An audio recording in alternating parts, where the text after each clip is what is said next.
Hello, my name is Peter Jackson-Main, and I'm going to take this final section of this presentation to talk to you about how herbs can help to protect us in the event of viruses and other microbes as well. And we're going to start with one of the herbs that I actually call a global superstar, Echinacea. You've probably all heard of it. The picture there is on the right-hand side of the screen, otherwise known as purple coneflower. You can get this herb quite easily at health food stores. Some people even grow it.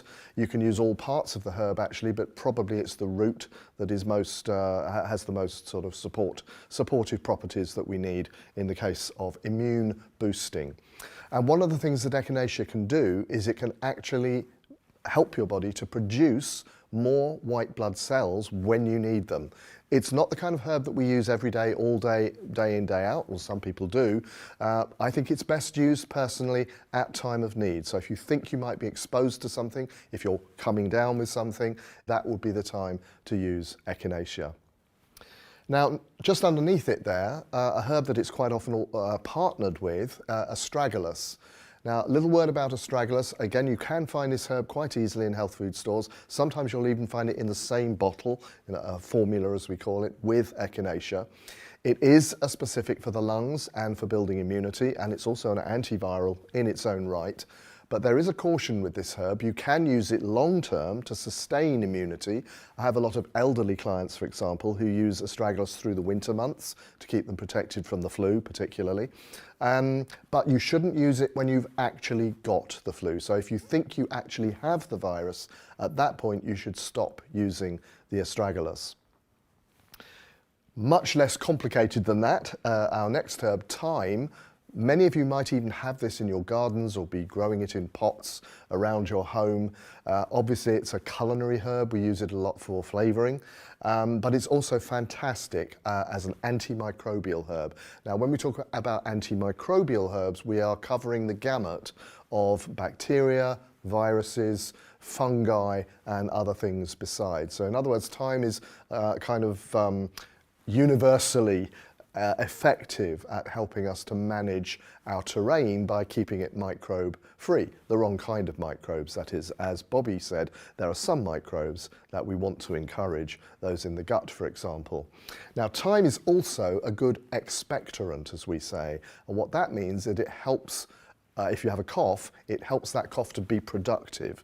There's nothing worse than a hot, dry cough, which is one of the symptoms of coronavirus. And what thyme does, along with other herbs that we're going to be mentioning soon, is to help that the mucosa of your lungs to expel material that it perhaps ought not to be carrying. Next up is elderberry or elderflower, or the elder generally. Obviously the berry comes out in the autumn, the flower is available in the sort of mid to late spring, and right now as I talk, mid-March, we're looking at the leaves coming out. Actually, all parts of this plant can be used. We mentioned the elderberry, people make elderberry syrup. We're having difficulty getting that at the moment because there's so many people out there buying it, but if you do get hold of some, grab it with both hands and start using it. Elderflower, as you probably know, makes a very, very pleasant tea, and they make wine out of it as well. We're not encouraging that because, of course, of the alcohol content, as we mentioned earlier. But elderflower, again, is antiviral. Elderberry is antiviral, but it turns out that the strongest antiviral component of elder is actually the leaf. You do have to boil it. So if you know how to make a herbal decoction, which is where you actually put the herbs in a pan, you put the water in, you put it on a heat, on a gentle heat, bring it to the boil and just boil it away for maybe 5 or 10 minutes. And at that point you can strain off the leaves and use the liquid. You need about a cup 2 or 3 times a day of that. Yarrow is our next, prepared in very much the same way, actually.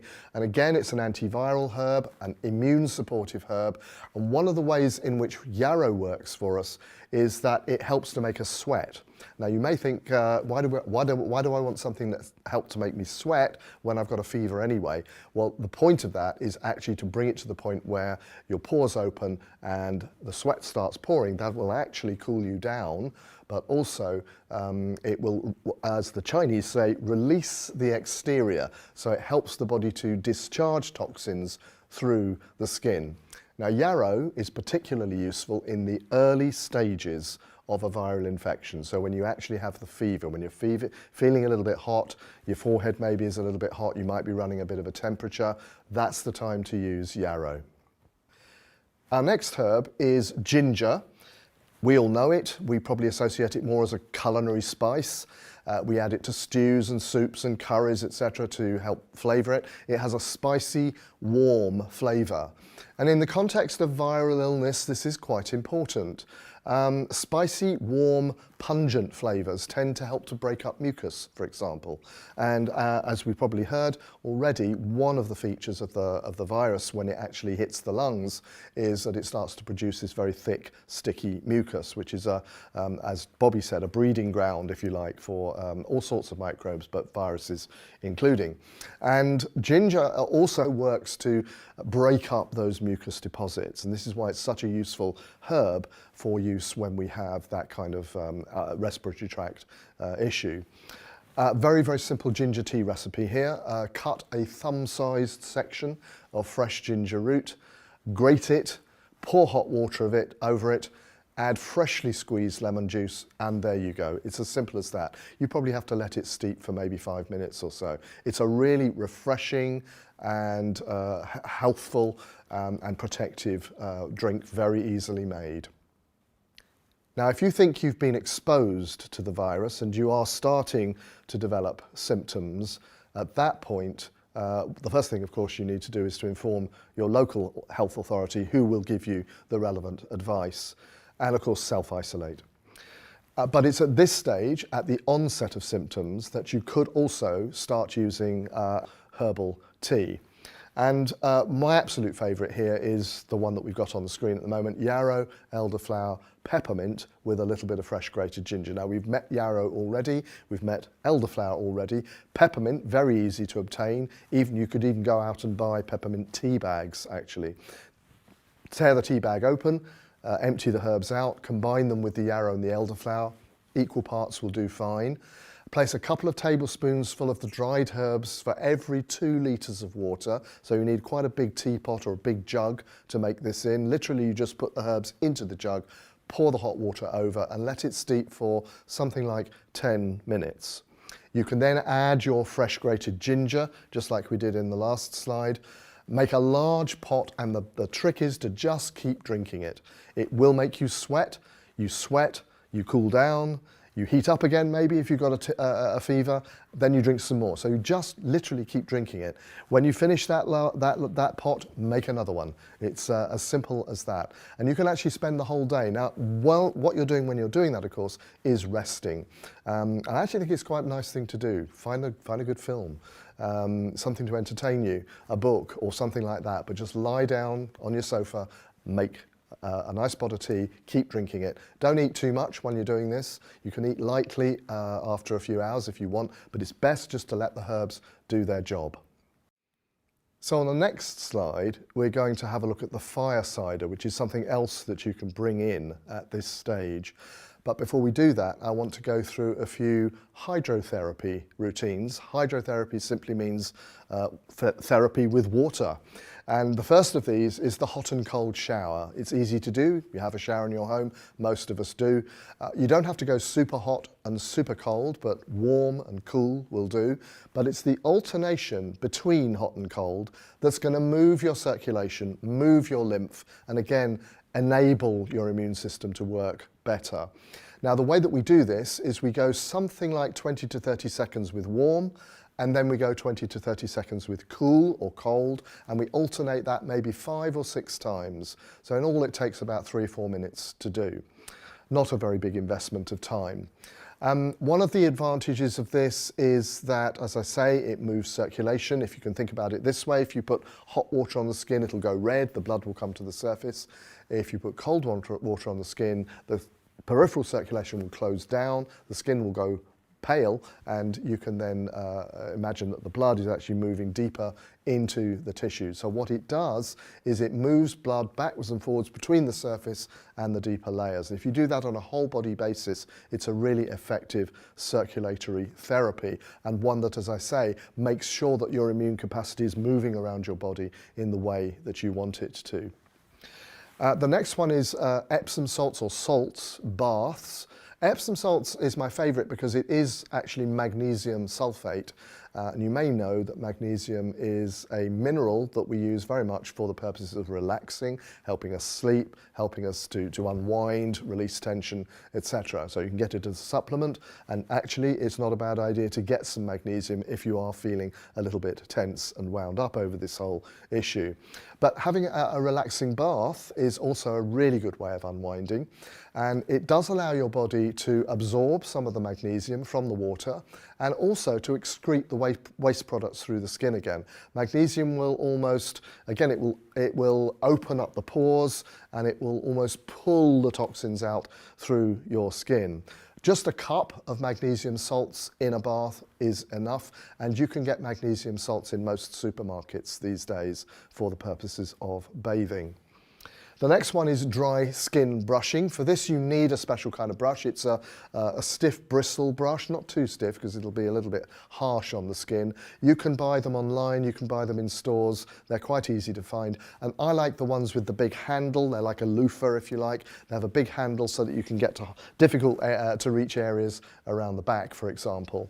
Now the idea behind skin brushing, again, is to improve circulation and stimulate the lymphatic lymphatic system where the immune cells are located.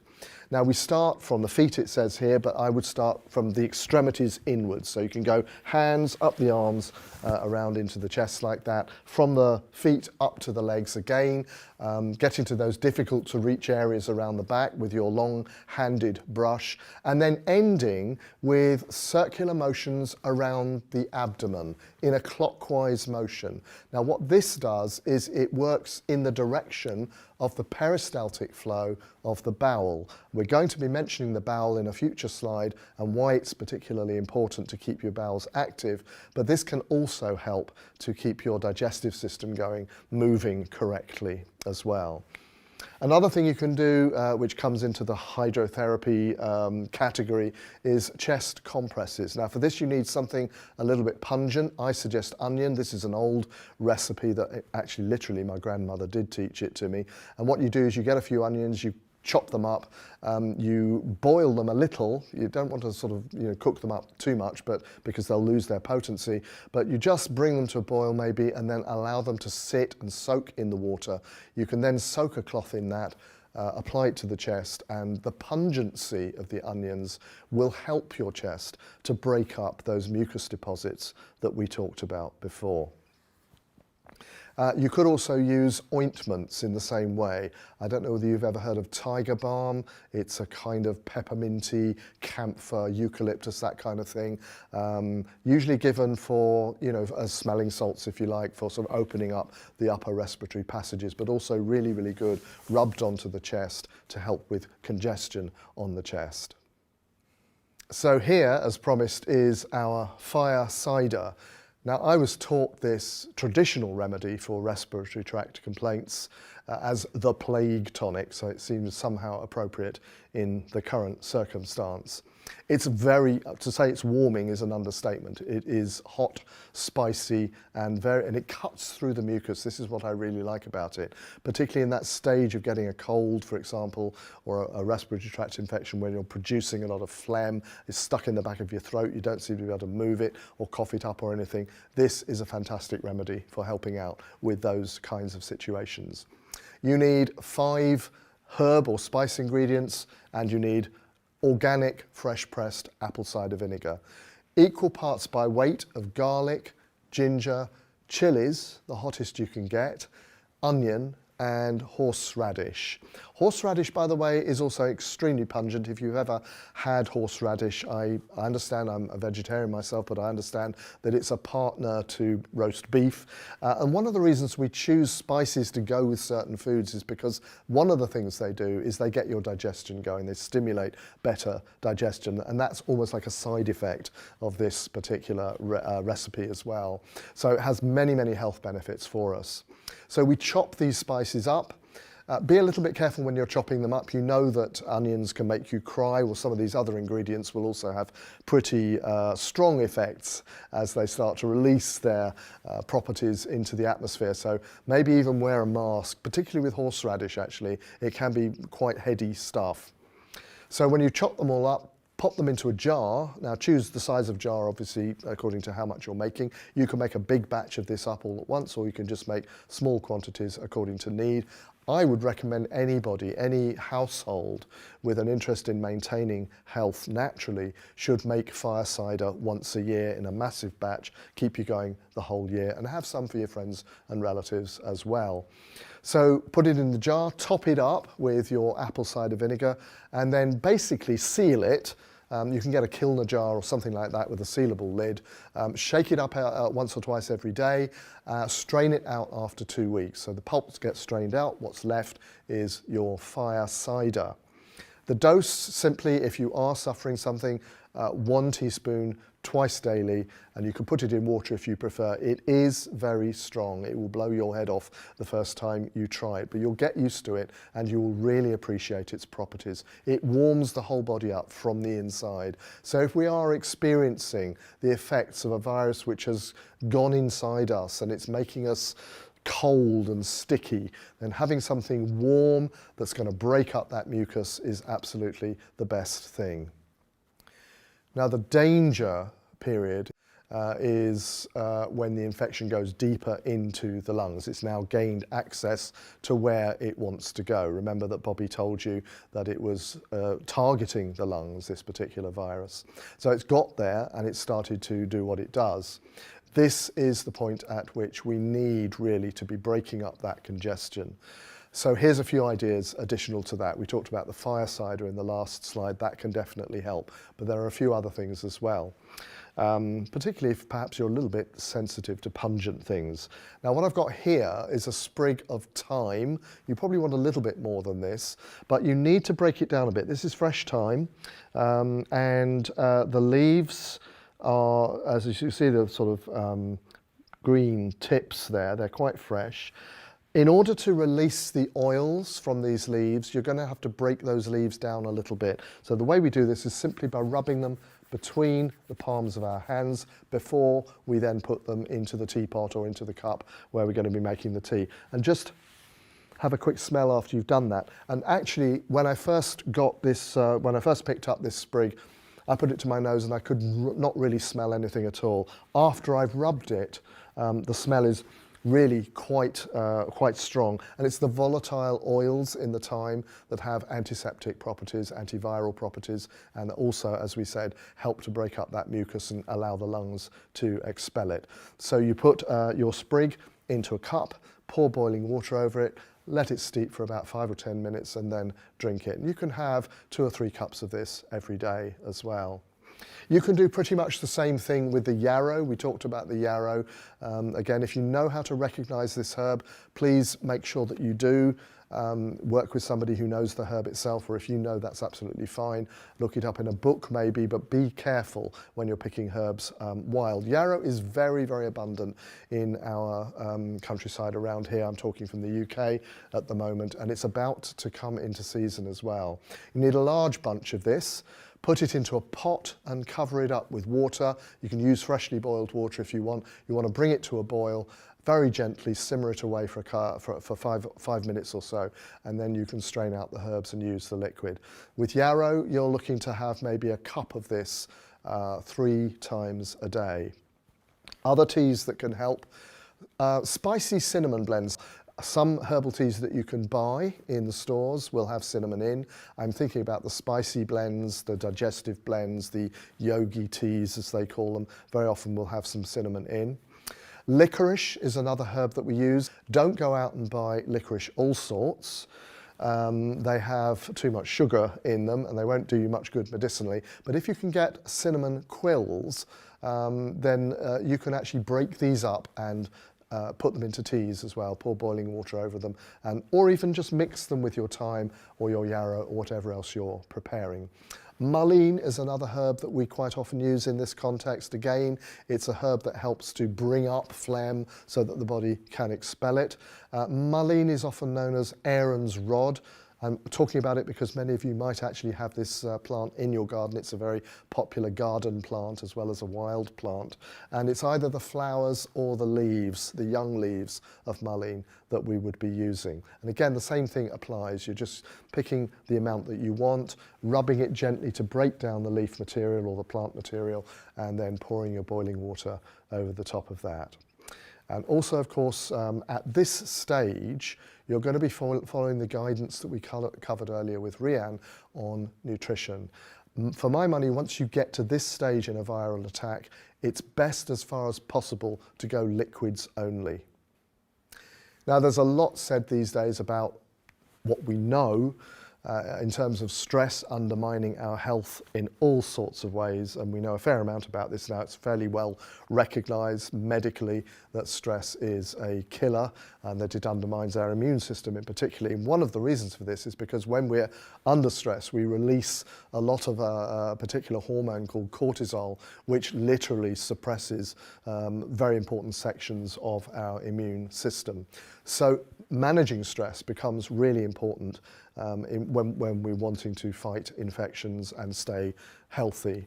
Eating the nutritious foods we've covered, but particularly increasing the intake of magnesium-rich foods. We could talk about spinach, almonds, avocado, black beans. All of these foods have higher than average quantities of magnesium. And we're going to talk about some herbs that do in a minute as well. Magnesium, as we said in the last slide, has this relaxing effect on the body, helps you to chill out, helps you to feel a little bit better about things, and of course helps you to sleep better as well. We said already about the Epsom salts bath, which of course is, Epsom salts is magnesium salt specifically. Exercise, don't go over the top with this one, especially if you're not feeling too good. But do get active. Make sure that you do a little bit of exercise every day. They're recommending something like 30 minutes every day or 5 days a week or something like that. It's perfectly adequate. Different types of exercise, some cardio, some relaxing, some aerobic, non-aerobic. It doesn't really matter.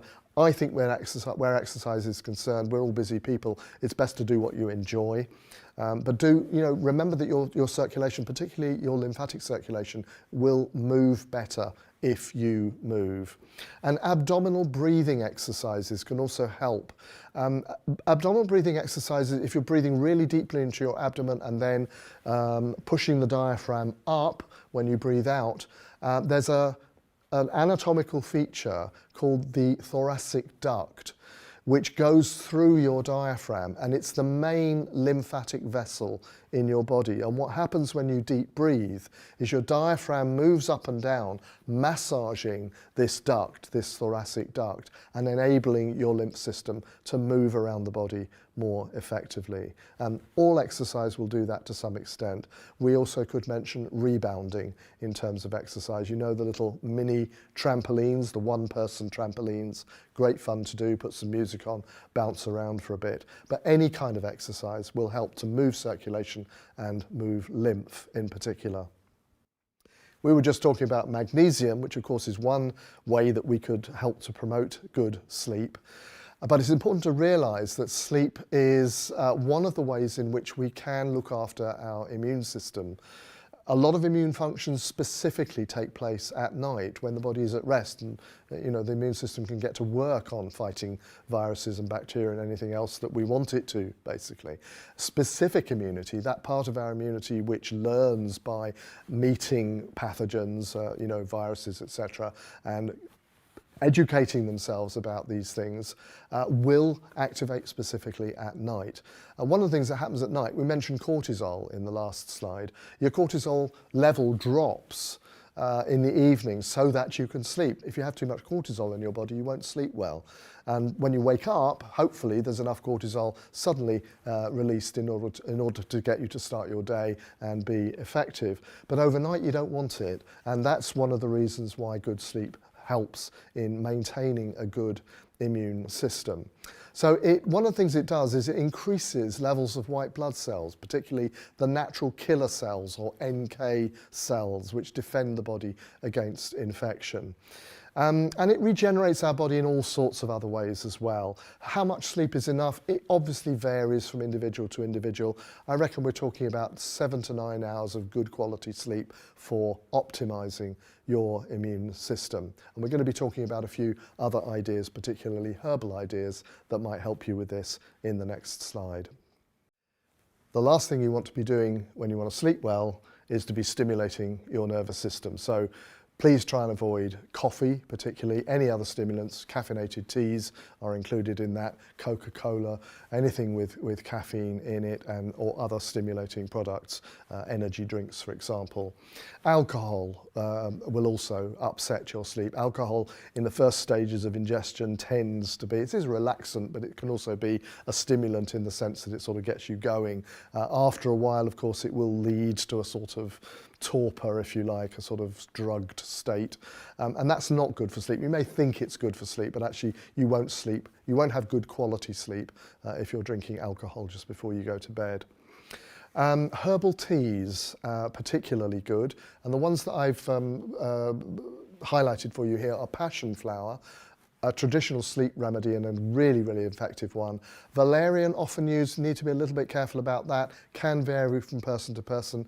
I personally find valerian keeps me awake, but plenty of people find that it gives them a comfortable, relaxed sleep. Chamomile is always a good bet, and by the way, very good for children as well. The one I would probably highlight out of all those three would be passion flower. There's a lot of clinical evidence to show that passion flower is effective for promoting sleep.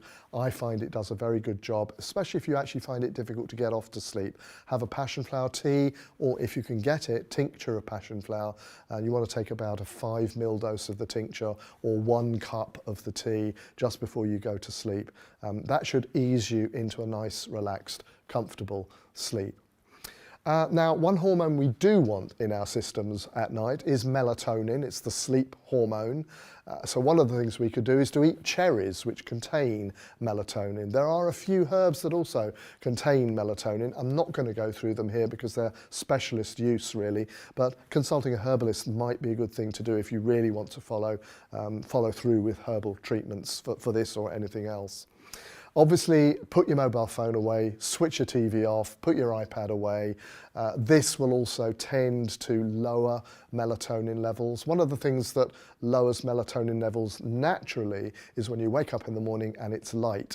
So the light, in fact, is what lowers the melatonin levels. So the same thing, light coming from a screen is going to do the same thing to you. Some screens I know these days have a kind of blue limiting thing that they filter. I think I noticed my mobile phone at a certain point in the evening will actually turn slightly red. I always notice that. That's probably the moment that you should turn it off. So screens, electromagnetic radiation, probably best avoided. I don't like to have electrical equipment in my bedroom. I don't like to sleep near power sockets or anything like that if you can possibly avoid it. Try to make sure that your sleeping environment is as free from those influences as possible. If the room where you're sleeping is not completely blacked out, if you like, or if you don't get good quality darkness in your room, then you could wear an eye mask. And again, this will ensure sufficient release of melatonin and help you to sleep in a regular rhythm or pattern. Another thing that really helps with sleep is not to eat too late. If your digestive system is busy digesting food, it will be keeping you awake to some extent, even if you are not aware of it. And sometimes actually our digestive system can wake us up during the middle of the night as well. So my rule on that is try not to eat after 6 p.m. So we've already talked a little bit about exercise, and what we're looking for here is not too much, not too intense, not too repetitive. That can actually put stress on the immune system, but low and moderate intensity exercise to boost immune activity, get that circulation going, and provide better resistance. Good examples of this might be walking, probably one of the best actually, jogging, but again, not pushing it too much, cycling in the fresh air. Oxygen, of course, is a really important nutrient generally, but also supports immune functions.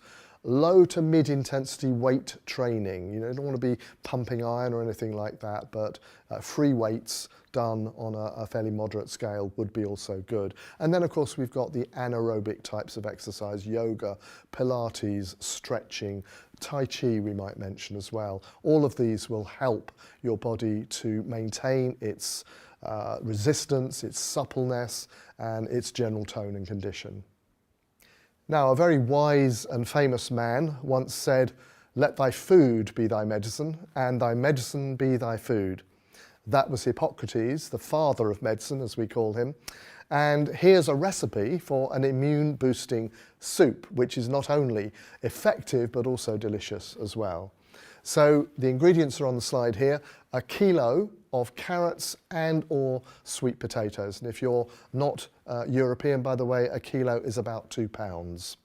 So carrots, sweet potatoes, these are root vegetables, and one of the advantages of root vegetables is they sustain us. They sustain energy levels. They have complex sugars and carbohydrates in their makeup, which help to build immunity. In fact, many herbs that we use for immunity also have similar plant constituents. So we want to peel those, chop them finely, get them ready, and then we want 2 cloves of garlic, just 2 little cloves, and crush them, peel them. You must crush them. That's how the medicinal advantages of garlic get released. So it won't do much good to just pop a whole clove in. You just need to bruise it, crush it, just very slightly, and then you can use it. A splash of olive oil, or a tablespoon of coconut oil, as you prefer. Your choice of oil is up to you. I like either. A really good quality, fresh pressed organic olive oil is my personal favourite. Then Brazil nuts, 50 grams of organic Brazil nuts, or you can use Brazil nut butter, a couple of tablespoons full of that.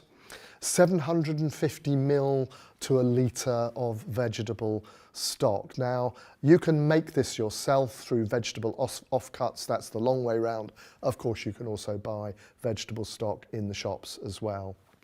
A thumb of fresh ginger, just like we had in one of our teas before.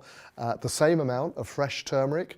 Turmeric is actually very similar to ginger. It looks pretty similar. It's a bit more orange, comes from the same family. It's a very similar plant, has similar properties, and of course is a great flavouring agent and also colouring agent as well. But you can also use a teaspoon of turmeric powder if you want as well. A handful of fresh mint leaves goes down well. Remember, we've already come across peppermint and its virtues in terms of helping the immune system. A lime. You can do this either way. If you're going to blend the soup anyway, so you can put the whole lime in, just chop it up into rough portions and pop it in, or you can actually just squeeze the juice out if you want as well. One thing about the lime, if you put the whole thing in, the peel and everything, is that you get a lot of immune enhancing and antiseptic essential oils in that portion of the fruit as well. Don't forget your cayenne or your chili powder, a pinch of chili powder to give it that spicy, warming quality, and then sea salt and freshly ground pepper to taste. So what we're going to do with our carrots and or sweet potatoes is we're going to actually roast them in the first place. So we get a roasting tin, pop it in a preheated oven, 220 degrees Celsius will do. Once it's preheated, then we can add the carrots and or sweet potatoes and the garlic and your oil to that mix.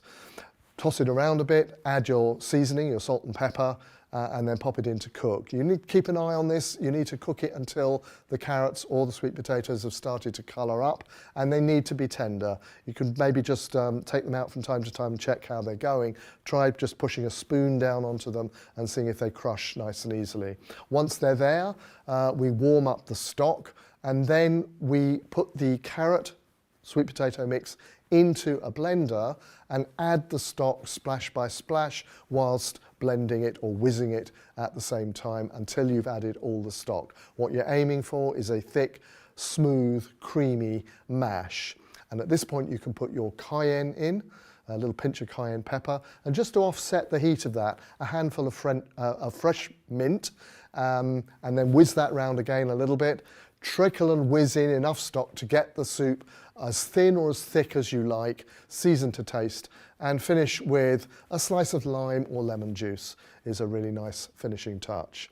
And you can have that as a warming snack or meal anytime. Now remember that I said that if you actually have the virus or you are feeling ill, it's best not to eat too much, but warming soups and broths are absolutely perfect, and this one I promise you, you will love.